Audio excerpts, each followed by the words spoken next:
자, 마귀는 제가 지난 시간에도 말씀을 드렸다시피 마귀는 어떤 자인가? 에덴 동산에서 에뱀으로서 하나님의 선택한 백성을 타락시킨 천사들이 범죄하여 쫓겨난 자들이라고 했지요. 근데 이 마귀는 천하를 꾀는 자가 되고 밤낮 하나님 앞에서 찬송하는 자들이라고 그렇게 말씀을 전하였을 뿐 아니라 지금 현재 마귀는 공중의 권세를 잡은 자, 곧 악한 영이다. 그랬죠. 그래서 누구에게나 마귀는 이 한 시간 이 예배 시간에도 영적인 존재라서 공간을 초월합니다. 역시. 그래서 어디든지 지구촌 아무리 문을 철박해 놔도 예수님이 부활하셔가지고 문을 잠가놨어도 들어온 것처럼 마귀도 영이라서 어디든지 공간을 초월하면서 드나듭니다. 우리 마음속에 왔다가 나갔다가 들어왔다 나갔다가 온갖 미혹을 하는 그런 영의 존재입니다. 그래서 베드로전서 5장 8절과 9절에 근신하고 있어야 된다. 깨어 있어야 된다. 너희 대적이라고 그랬죠. 그래서 오늘 제목 대적을 먼저 이해해야 돼요. 너희 대적 마귀가 우는 사자같이 부르다니면서 삼킬자를 찾나니 우리더러 뭐라고 합니까? 믿음으로 저를 대적하라. 그러니까 마귀는 대적의 주범입니다. 장차 짐승시대도 오겠지만은 그 고대 이제 사탄이가 들어가서 짐승과 그의 거짓 선지자들에게 미혹된 수많은 인류가 마귀의 종노릇을 할 수밖에 없습니다. 그래서 에베소서 6장 11절에서 18절까지 하나님의 전신갑주를 입어라. 우리가 쉬운 얘기로 하면 마귀를 이기려면 전신갑주, 하나님의 전신갑주를 입어야 된다. 하나님의 전신갑주는 몇 개냐? 7개다. 이 7개를 갖춰야 된다. 시간상 제가 드립니다만 가장 첫 번째는 서서 허리띠를 진리의 허리띠를 띠고 가장 마지막 7번째는 성령의 기도폰을 가져라. 성령의 기도폰. 왜 성령의 기도폰입니까? 항상 성령 안에서 깨어 구하기를 항상 힘쓰라 그랬어요. 그래서 하나님 나라의 백성은 성령의 기도폰이 있어야 돼요. 성령의 기도폰이 없는 사람은 마귀한테 집니다. 여러분 다 지금 폰 갖고 계시잖아요. 그렇다면 세상에서 세상에서는 핸드폰을 여러분이 가지고 계시는데 그래서 언제든지 대화를 하잖아요. 그렇다면 여러분은 하나님 나라의 백성이면은 하나님과 날마다 대화를 성령의 기도폰으로 해야 돼요. 아세요? 성령의 기도폰이 없으면 마귀밥이야. 그래서 영어에서는요, 이 7가지를 하나님의 전신갑주를 뭐라고 했느냐? 군대로 표현을 했어요. 저거 들어오니까 여기에 동해 이 역전에 가니까 홀섬 하는 그 음식점이 있던데요. 그 홀이라는 말이 뭔 줄 아세요? 그래서 가르쳐 주는 거예요. 전체라는 뜻이에요. 전신이라는 뜻이에요. 그런데 전신갑주라는 것도 이 영어로 whole armor, whole 전체 전신, 그 다음에 armor 이거는 갑주. 그래서 whole armor of God, 하나님의 전신갑주 7가지를 갖춰라. 그래서 군인이 되어야 된다는 겁니다. 하나님 나라에 마귀와 싸워 이기려면 근데 무장을 안 하고 있으니까 마귀 밥이지.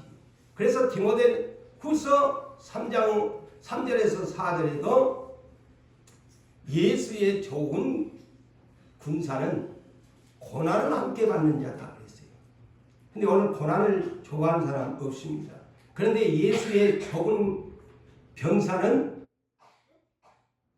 고난을 받는 사람이라고 그랬어요. 누가 그것을 이해합니까?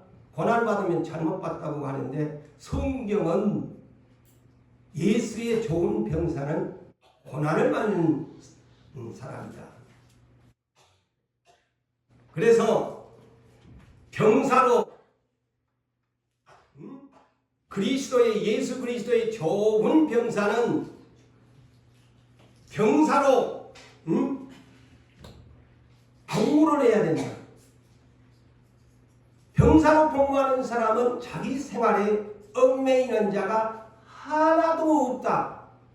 왜냐? 이는 모집한 하나님을 위해서 기뻐하게 하려 함이라 했어요. 그래서 제자라는 말이나 다른 말로 말하면 제자가 뭐냐면 예수 그리스도의 좋은 병사라는 말입니다. 여러분이 예수님 당시에는 제자라는 말을 썼는데 사도 바울이 와서는 저는 이렇게 성경을 풀이합니다. 예수의 좋은 군사. 자기 생활에 얽매이는 자가 하나도 없다. 그래서 영어에서도 뭐라고 하느냐면 good soldier of Jesus Christ. 그래서 예수 그리스도의 좋은 병사는 모집하신 예수님을 위해서 하나님을 위해서 자기 생활에 얽매이는 자가 하나도 없는, 그래서 제자는 곧 예수의 좋은 병사다. 이렇게 여러분이 신약 성경을 그렇게 푸시면 제일 정확하고 틀림이 없는 해석입니다. 그러면 이해가 돼요. 그런데 오늘날 군복무에 간 사람이 자기 생활에 얽매이는 사람이 어디 있나요? 우리 마누라가 아파서 못 가고, 우리 자식이 사랑스러워서 못 가고, 뭐 때문에 못 가고, 그는 군대 간 병사가. 그래갖고 군대 안 간 사람이 어디 있나요? 부르면 가야지. 제가 전에 누가복음 9장 57절에서 62절을 했잖아요.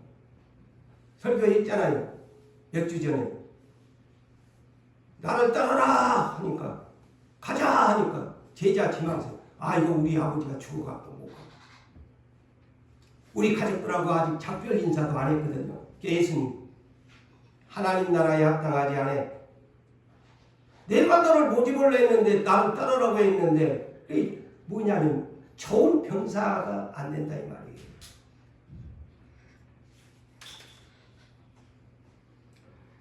자, 그래서 오늘 본장을 이해하려면 1절에서 6절을 먼저 이해해야 됩니다.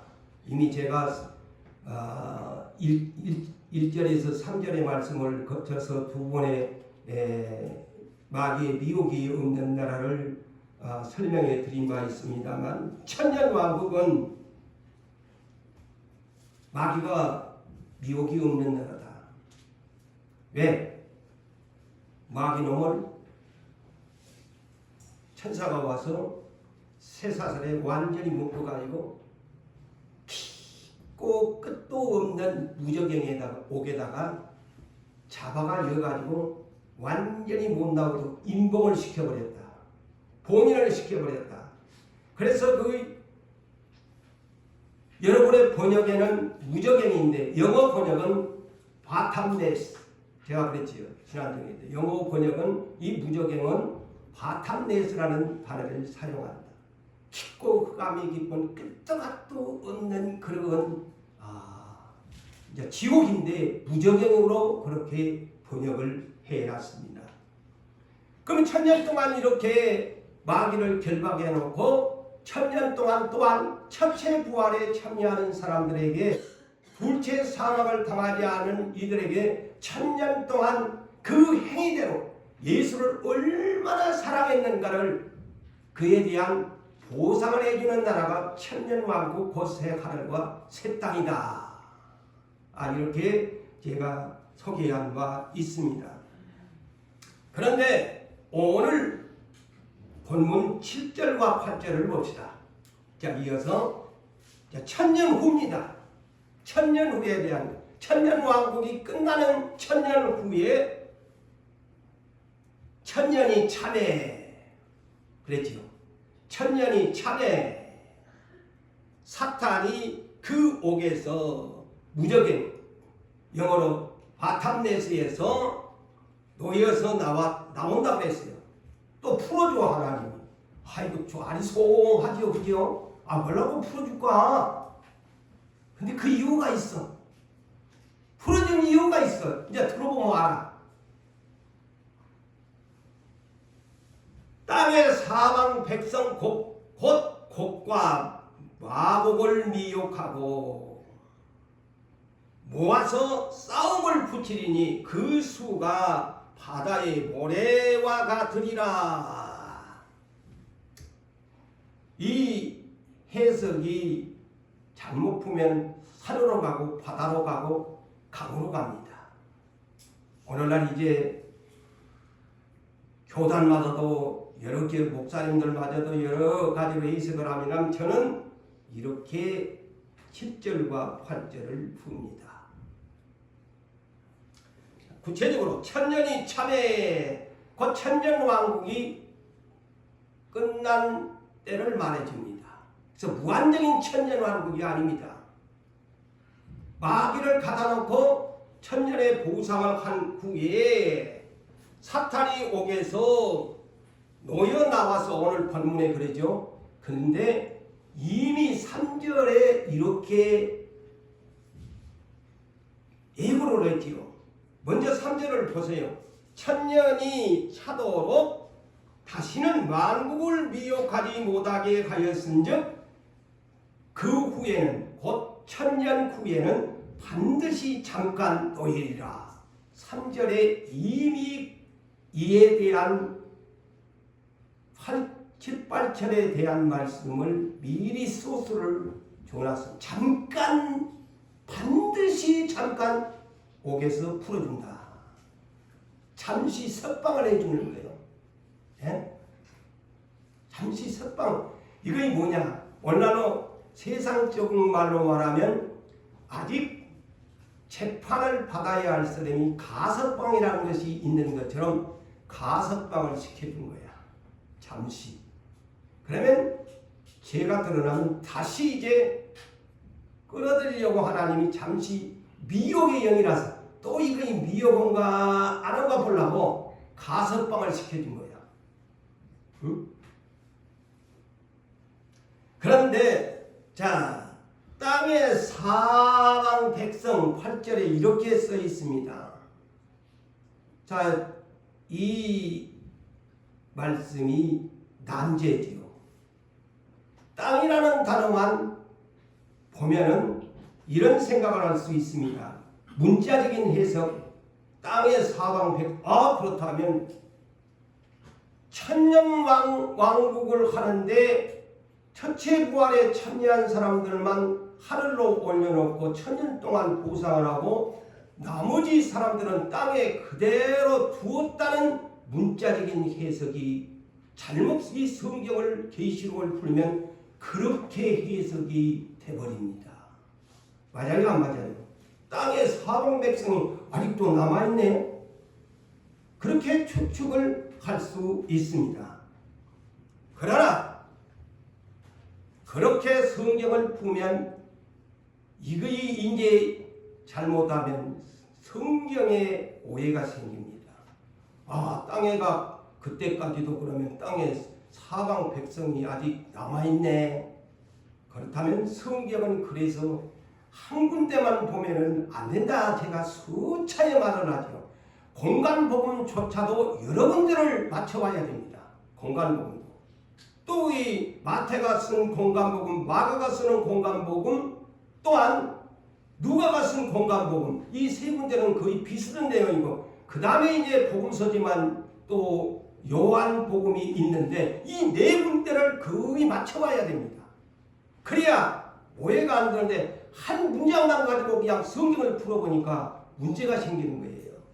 그렇다면 자 근본적인 것을 생각해보면 아니 첫째 부활을 참여하는 사람들이 20장에 천년왕국이 이루어졌는데 그렇다면 그 불심판을 안 했네 이런 결과가 오거든요.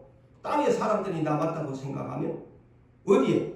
베드로 사도가 베드로후서 3장 8절에서 13절에 요약을 하자면 주의 강림하는 날짜가 되어지면은 뭐라고 했냐면 하늘이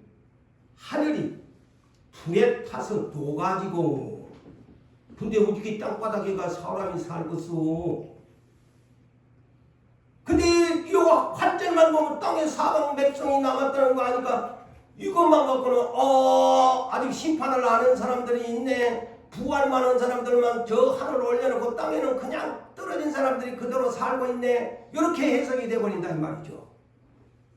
근데 하늘에서 분명히 베드로 사도는 불에 타서 풀어지고 땅에 있는 물질이 뜨거운 불에 녹아지려니 그러면서 우리는 그의 의가 있는 것인 새 하늘과 새 땅을 바라보는도다 라고 베드로후서 3장 8절에서 13절까지의 내용이 있지 않습니까?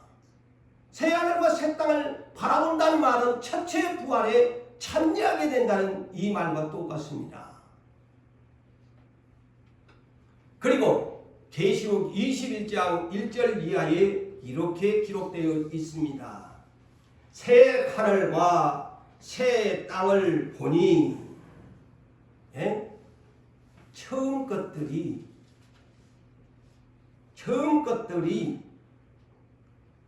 다 지나갔다고 해요. 처음 하늘도 없고요. 처음 땅도 없고요. 바다도 다시 있지 않더라. 그래서 성경은 여러분들을 모아가지고 이 성경을 풀어야 오류가 생기지 않습니다. 이 8절만 보면 땅에 사방 백성이 있구만. 목사님 성경 잘못 풀구만. 그래서 이 계시록을 잘못 다루면은 그러니까 오늘날 전천전설, 후천전설 막 세대주의 이 천년왕국에 대해서 이상하게 막 다 다르잖아요. 교단마다.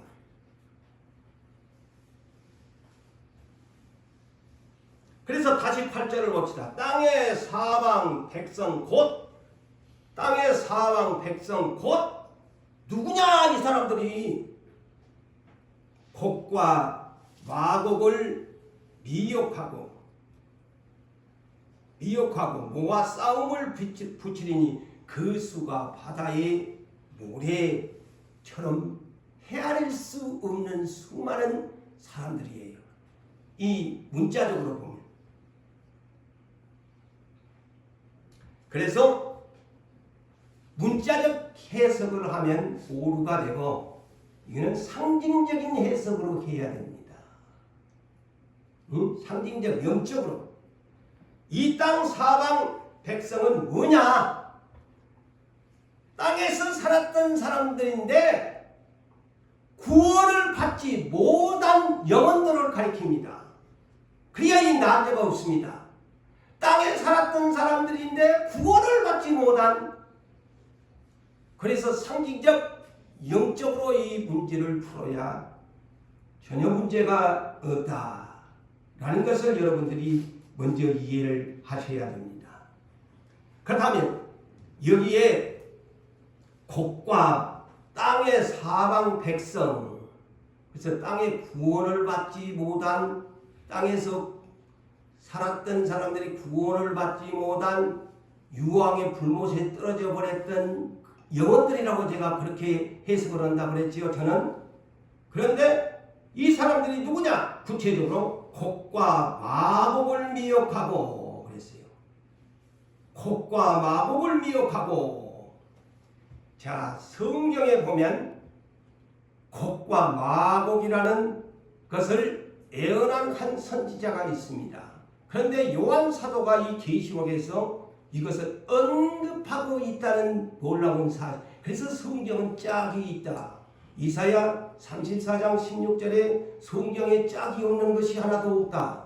다 하나님의 성령이 모아놨다. 그렇다면 에스겔 38장과 39장에 곡과 마곡이라는 포로로 유대의 제사장 겸 선지자였던 이 에스겔이 환상 가운데 곡과 마곡을 미리 구약시대에 보았는데 요한 사도가 또 이것을 인용하는 내용입니다. 그래서 성경은 짝이 있다. 나중에 38장과 39장을 집에가 읽어보세요. 아, 목사님이 이 문제를 이렇게 풀이했구나. 그렇다면 여기에 이 말은 다시 말하면 곡과 마곡이라는 말은 영적으로 상징적으로 이해하자면 이스라엘은 하나님이 선택한 민족이잖아요. 선민이라고 하는. 그런데 이스라엘을 공격하려는 북방의 그 에스겔서를 보면 38장 39장 북방의 이스라엘 서민들을 공격하려고 하는 연합 세력들을 말합니다. 이스라엘을 공격하는 아주 악한 무리들이에요. 그것을 에스겔은 곡과 마곡으로 했는데 다시 또 이 사도 요한이 이 옥을 미혹하는데 곡과 마곡이라는 말을 여기에서 다시 사용합니다. 그렇다면 여기에서 곡은 뭐냐? 나라냐 사람 이름이냐? 사람 이름입니다. 착각하지 마세요. 곡과 마곡이라니까 두 나라라고 또 오해하시면 안 돼요. 여기에서 곡은 이끌어가는 인물을 상징하는 내용입니다. 오늘날로 더 이제 마지막 시대로 말할 것 같으면 크게는 사탄을 상징하는 것이고 마지막 시대에는 짐승을 상징합니다. 요한계시록 13장에서 19장까지 나오는 짐승을 대표하는 것이 곡입니다. 그러니까 이것은요 성경적으로 영적으로 깨닫지 못하면 이 성경 절대로 못 풉니다. 그리고 마곡은 뭐냐? 마곡은 곡에 속한 이 곡이 이끄는 곡이라는 것은 내가 그래서 악한 지도자 내지는 인물이라고 그랬죠. 그렇다면 마곡은 이 곡에 속한 악한 세력들을 말합니다. 민족들을 말합니다. 나라를 말합니다. 연합 세력들을 말합니다. 네. 그래서 곡과 마곡은 분리해서 여러분들이 이해를 하셔야 돼요. 곡은 쉽게 얘기하면 지도자고 마곡은 그에 속한 계시록으로 말할 것 같은 큰 바벨론 성 연합 세력들을 가리키기도 합니다. 그런데 이것이 최종 어디에서 이 곡과 마곡에 대한 오늘 본문을 이해하려면 7절 천년이 참에 땅의 사방 백성 곡과 마곡을 마귀놈이 미혹을 온다고 했는데 그래가지고 이것이 최종 결론이 20장 11절로 15절에 백보자 심판으로 이어집니다. 지금 이렇게 해도 여러분들 나는 다 지금 이해가 되는데 여러분들이 지금 한 번에 이것을 듣기에는 매우 벅찹니다. 네, 이 계시록 20장의 최종 결론이 뭐냐면 11절에서 15절 백보자의 심판이에요. 사망과 음부, 곡과 마곡이 사망과 음부를 상징하는 것입니다. 많은 지옥에 떨어진 사망과 음부에 떨어진 영혼들을 마귀놈이 곡과 마곡을 미혹했다는 말이 사망과 음부에 갇혀 있는 그들을 미혹했다라는 말과 연관시켜줍니다. 아마 지혜가 있는 분은 이것을 알아들 거예요. 나중에 또 이제 계속 해야 되니까 오늘 첫 시간이다 보니까 굉장히 여러분들이 이해력이 부족할 거예요. 그렇지만 이걸 한 시간에 다 할 수는 없잖아요. 그래가지고 이 사탄이가 잠시 천년 후에 풀어놓으니까 그는 무적행에서 잠깐 풀어놓으니까 어때요? 그 본성이 미혹하는 영이잖아요. 그러니까 가만히 있지 않고 여기를 가만둘 리가 없지. 곡과 마곡을 미혹했다. 최악의 땅의 사방에서 구원받지 못한 영혼들을 찾아가가지고 천국과 지옥의 전쟁을 붙이는 그런 장면이 연출됩니다. 야, 누구들 이래도 죽는데 계시록에는 없지만 또 저는 그렇게 해석을 해요.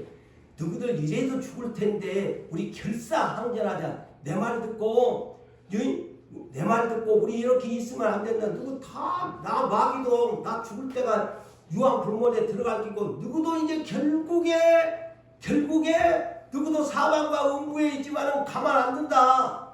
그래 결사항전하자. 나랑 저 하나님 나라를 깨우쳐버리자. 그러니까 그 수가 지옥에 떨어진 영혼들이 바다의 모래의 수가 같다. 이제 이해가 되세요? 결사항전을 선포하는 내용입니다. 오늘 본문이. 이게 또 듣고 나중에 또 들으면 그때 목사님이 너무 그랬었구나. 근데 지금은 여러분들이 긴가민가 이거 뭔 소리야 들어도.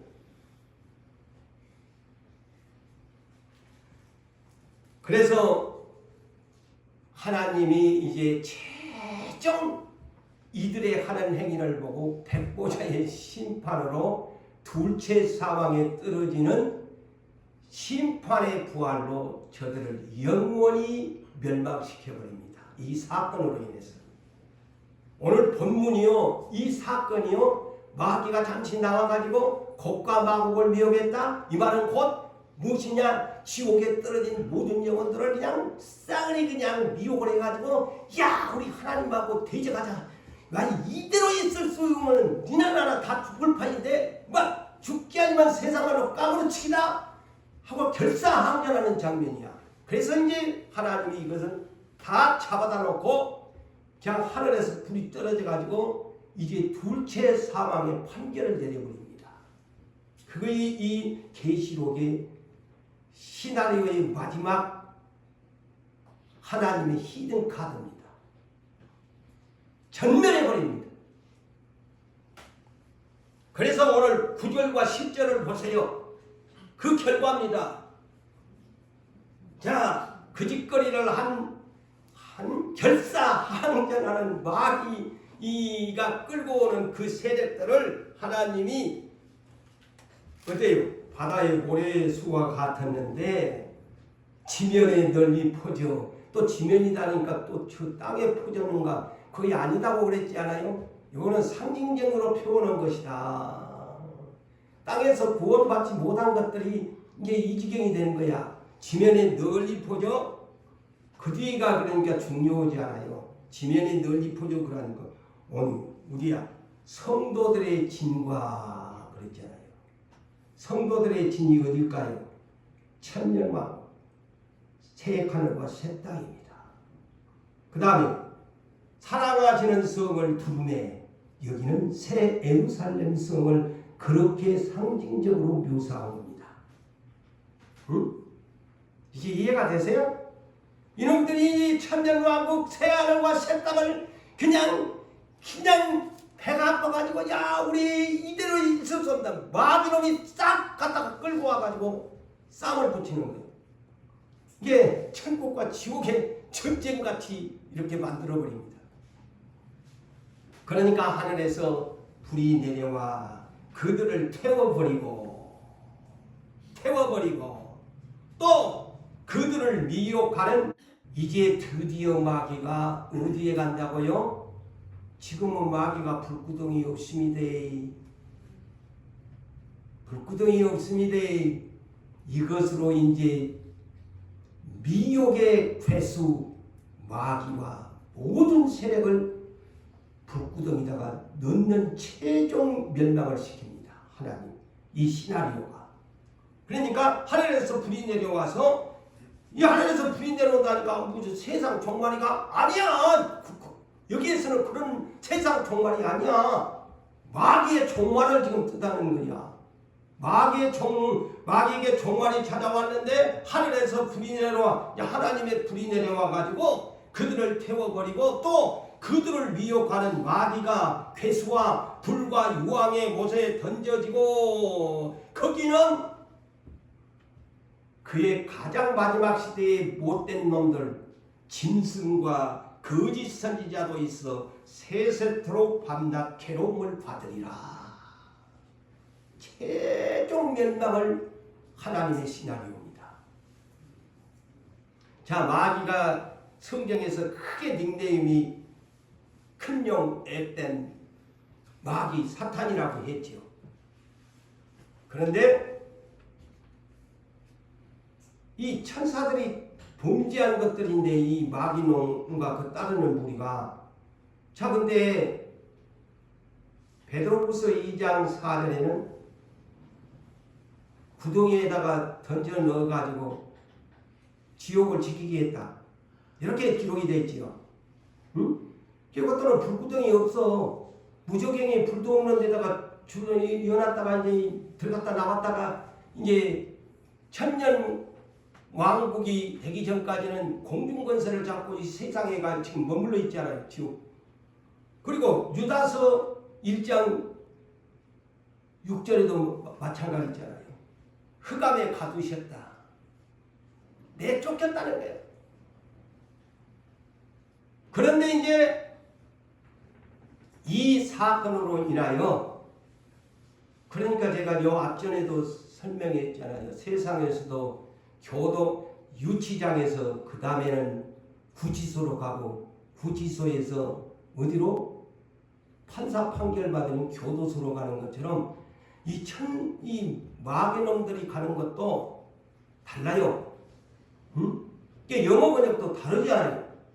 음부를 보편적으로 스월 하데스라고 이렇게 번역을 하고, 아까 마귀가 1000년 동안 묶어놓던 것은 바탐데스라는 영어 번역을 무적행으로 번역을 하는데, 이제 가장 최종적인 영원한 교도소가 어디냐? 우리나라 번역은 유황불목 이렇게 번역을 했는데 영어는 The Lake of Fire 됐습니다. 유황의 불목. 달라요. 이 지옥도 다르다고 내가 설명했잖아요. 최종 판결 멸망하는 것이 The Lake of Fire. 유황 불못에 다 그때는 마귀놈도 짐승도 거짓 선지자도 지옥에 빠진 사람들도 다 함께 그냥 유황 불못에다 그때 최종 판결을 해가지고 함께 그냥 넣어버린다. 그것이 최종 백보자의 심판이라는 겁니다. 백보자의 심판. 계시록 20장 11절에서 15절. 둘째 사망. 둘째 사망. 백보자 심판이 뭐냐? 둘째 사망. 두 번 죽이는 겁니다. 그래서 지옥은 어떤 것이냐? 자, 지옥은 많이 들었는데 지옥을 설명해 보세요 라고 하면 성경에서 이렇게 합니다. 그러면 지옥은 어떤 것이냐? 전도서 9장 10절에 네 가지가 없는 것이다. 사무가 없는 것, 네 가지가 없는 것. 뭐 세상 말로 웃기는 말로 네 가지가 없는 것이야. 사 가지가 없는 것이야. 그게 뭐냐? 첫째, 일이 없어. 둘째, 넷째 지식이 없어. 넷째 지혜가 없어. 제가 그래서 이 성경을 보면서 지옥에 왜 하나님이 슬기로운 다섯째 같은 외에도 미련하고 슬기로운 걸로 번역을 해놨나?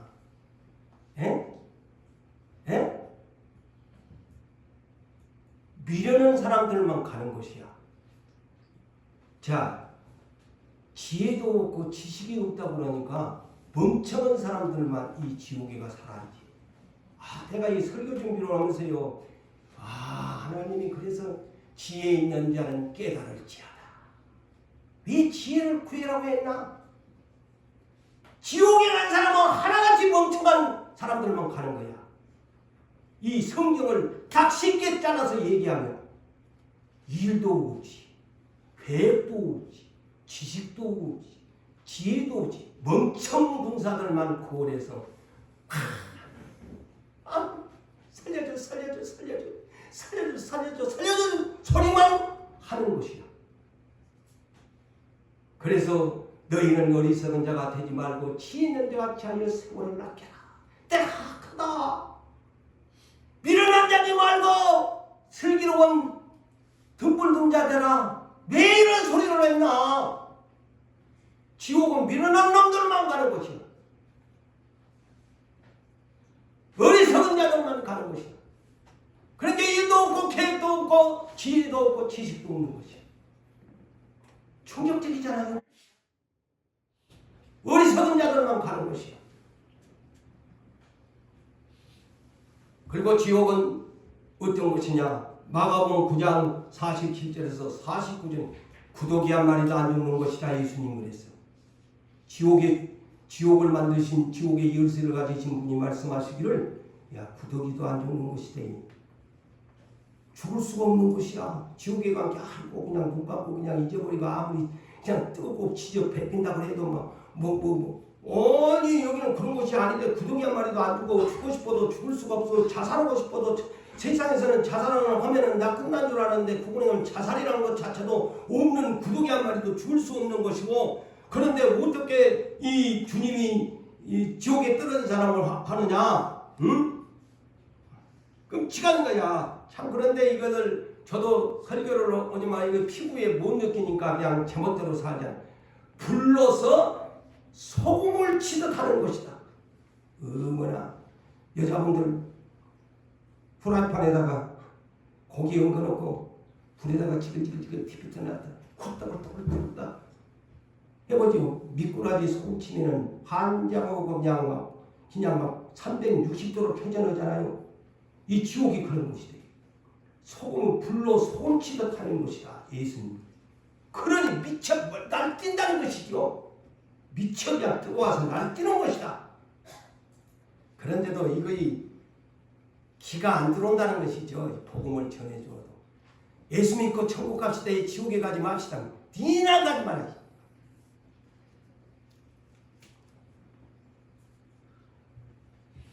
자, 얼마나 불이 그러냐. 누가복음 16장 19절에서 26절에 보니까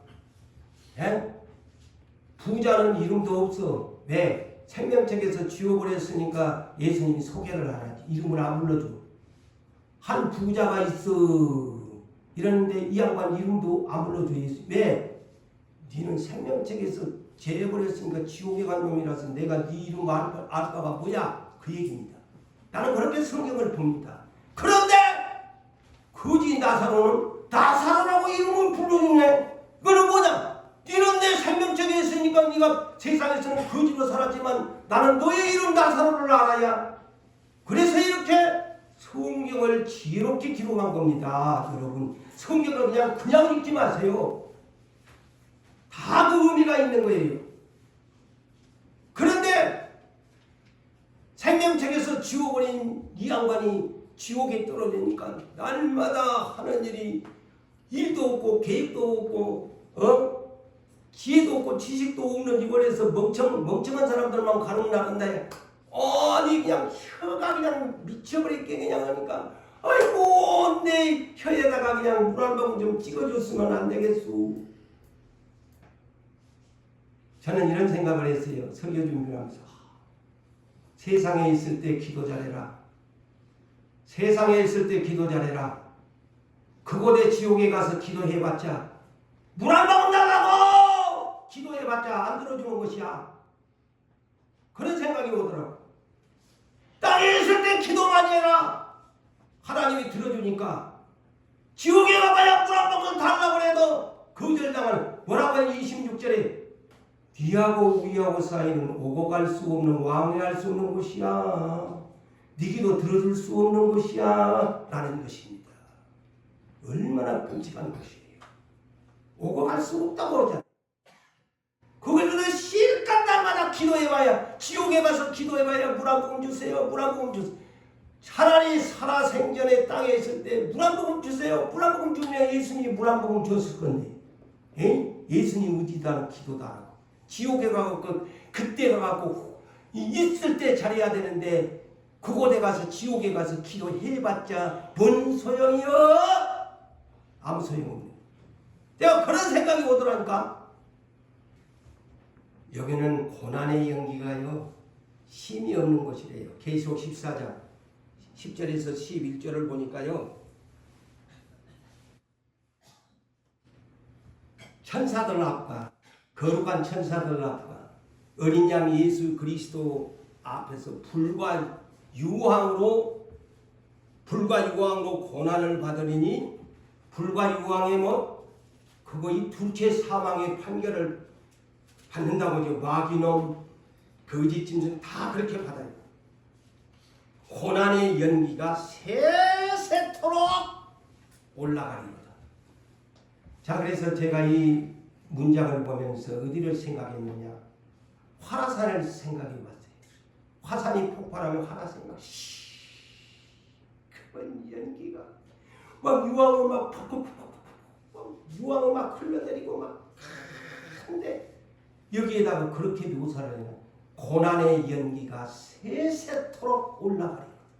유황 화산이 폭발하는 것처럼 그렇게 니는 살아야 돼. 이 지옥이라는 데가 그런 것이란다. 응?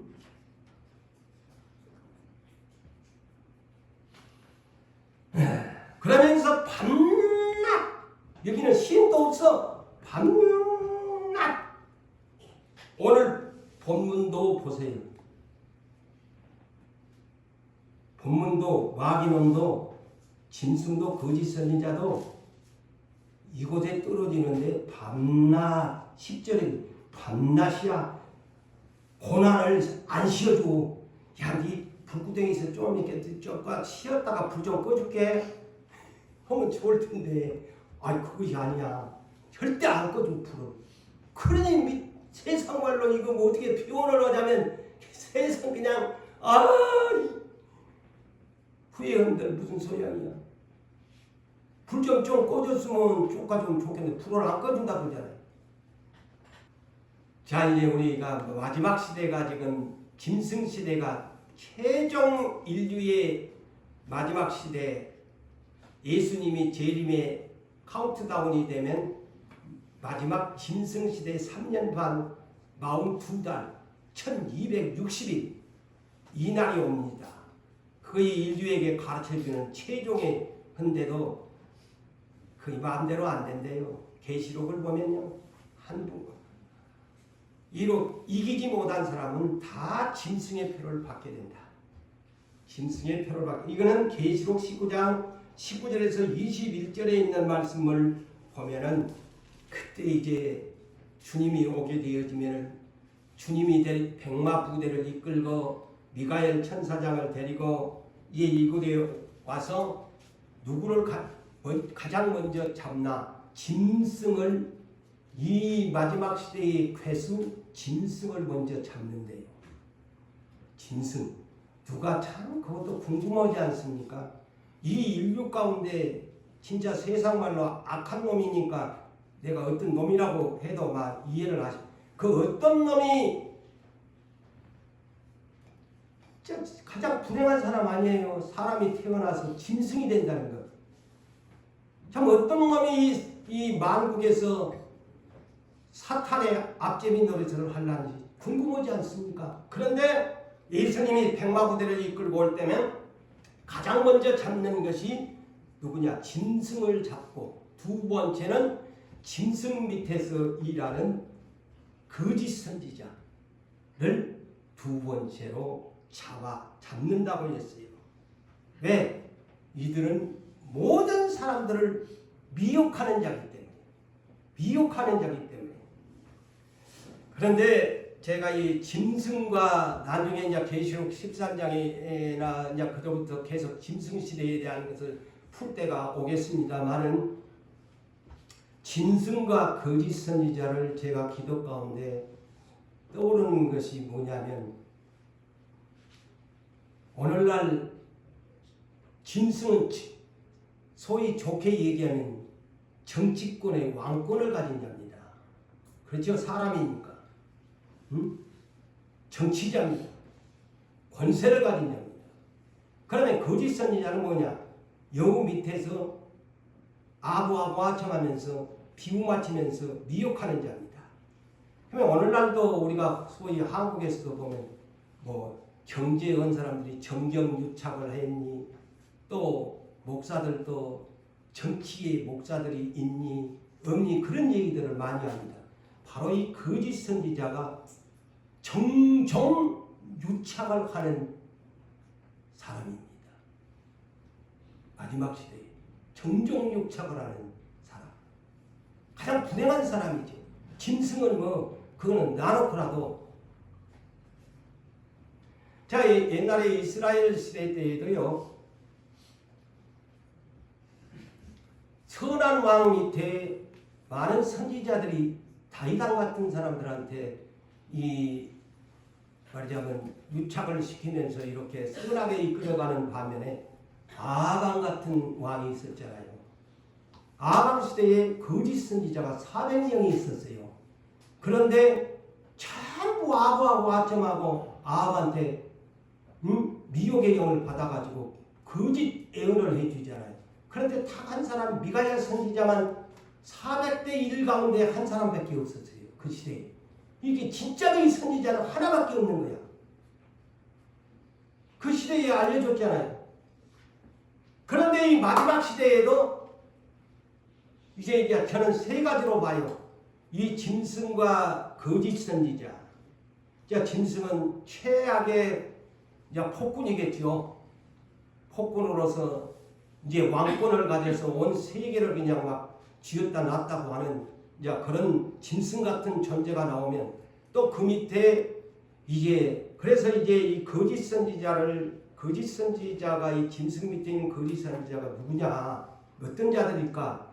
첫째는 가장 타종교의 점술가 내지는 복술가들로 생각할 수 있어요. 그러나 아방 밑에도 그랬던 이세벨 그런 자들이 있을 수가 있고, 두 번째는 사탄의 일꾼들이 있다고 사도 바울이 예언했잖아요. 근데 이 의의 일꾼이라고 자기들이 그리스도로 자청하면서 하는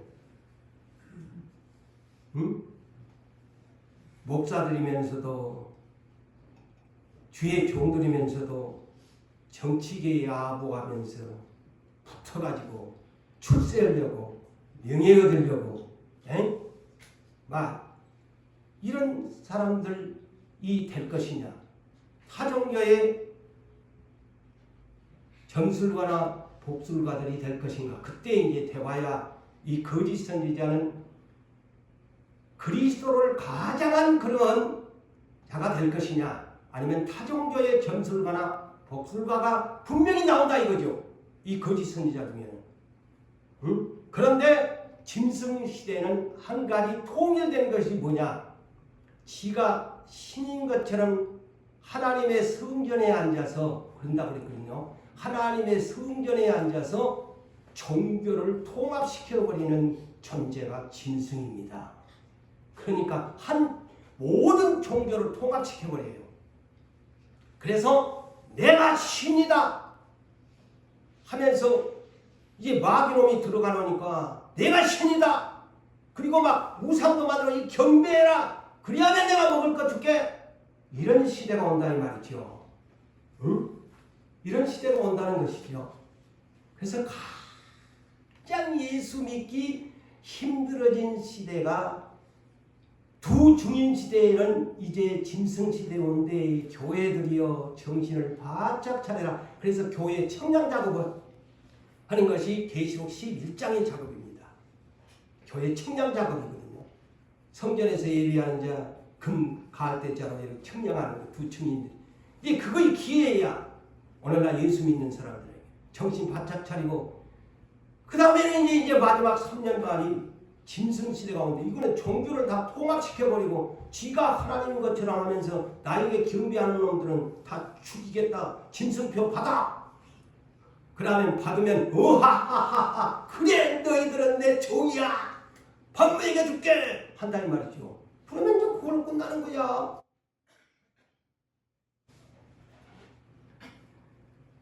그런데요, 얼마나 우리가 예수님이 올 때가 되면 가장 먼저 부활의 순서가 먼저 죽은 사람이 그리스도 안에서 부활을 하지요. 그지요?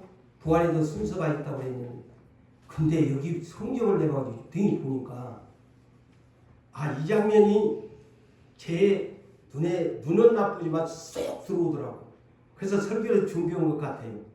이 둘이 짐승과 거짓 선지자 이 둘을 산채로 유황불 속에 던져버린대.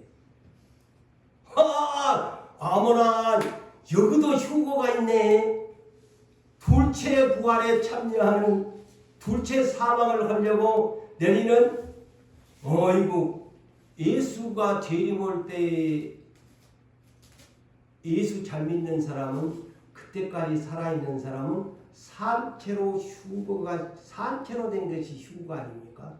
그런데 두 번째 산채로 들어갈 사람이 누구냐?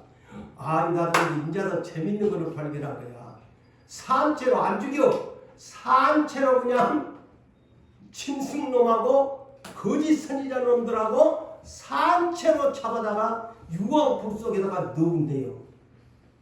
여러분 진짜부터 아는 분들은 알았겠지만은 내가 이때까지 볼로 봤는데 산채로 잡아갈 놈들이 또 있구나. 응?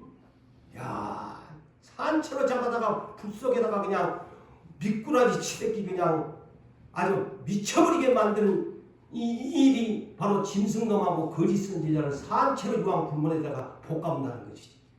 아이고, 네. 자, 그래서요. 그렇다면 이 1000년 후는 어떻게 될까?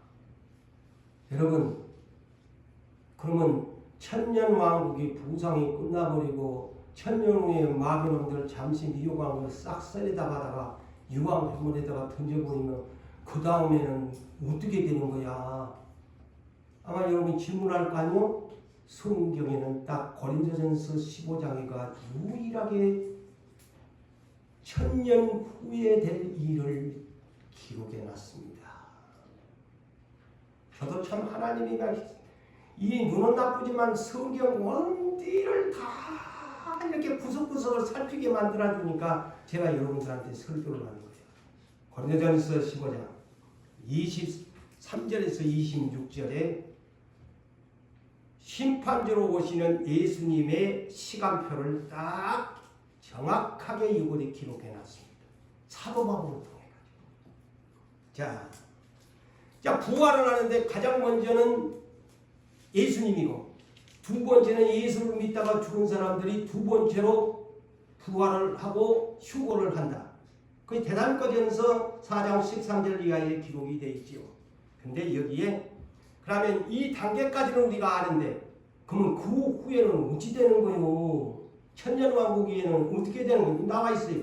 그 후에는 마지막이니 띄워줘 보세요.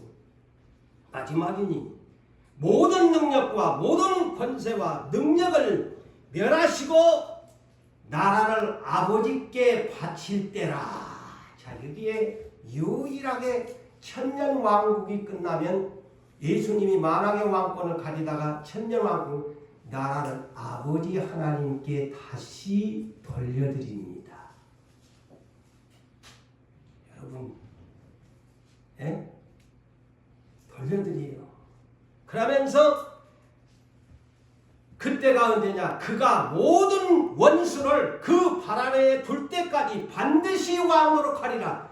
반드시 왕으로. 이거 뭐냐? 계시록 20장 오늘 소개하는 20장 4절과 6절에 천년 왕국의 행위대로 왕으로 할 사람, 제사장 노릇 천년의 왕으로 할 사람, 그 중에 대표적인 왕이 예수 그리스도십니다. 반드시 천년 동안 예수님이 왕으로 가리라 그 말이고, 맨 나중에 이것이 이제 답입니다. 맨 나중에 멸망받을 원수는 사망이니라. 이 마지막 26절이 바로 오늘 본문과 똑같은 말씀입니다.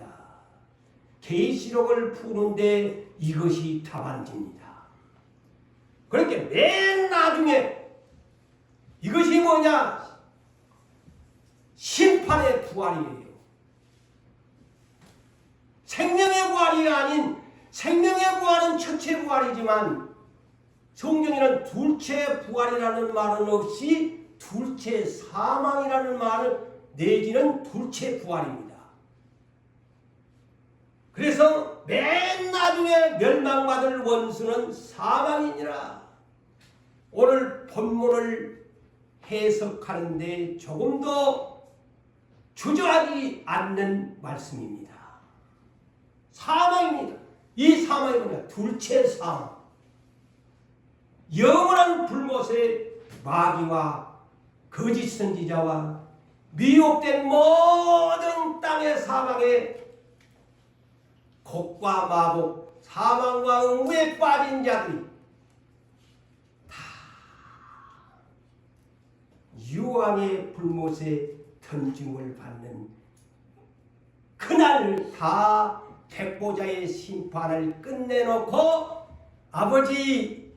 아버지께 임받은 천년왕국이 다 끝났고, 천년 후에 저 마귀놈과 짐승과 그의 땅의 사방에서 오늘날까지 저 있던 저놈들 다 둘째 부활시켜가지고 내가 둘째 사망까지 판결을 해서 유황 불못에 던져 넣었습니다. 내 임무가 충성 끝났습니다. 아버지, 다시 하나님 나라를 받으시옵소서.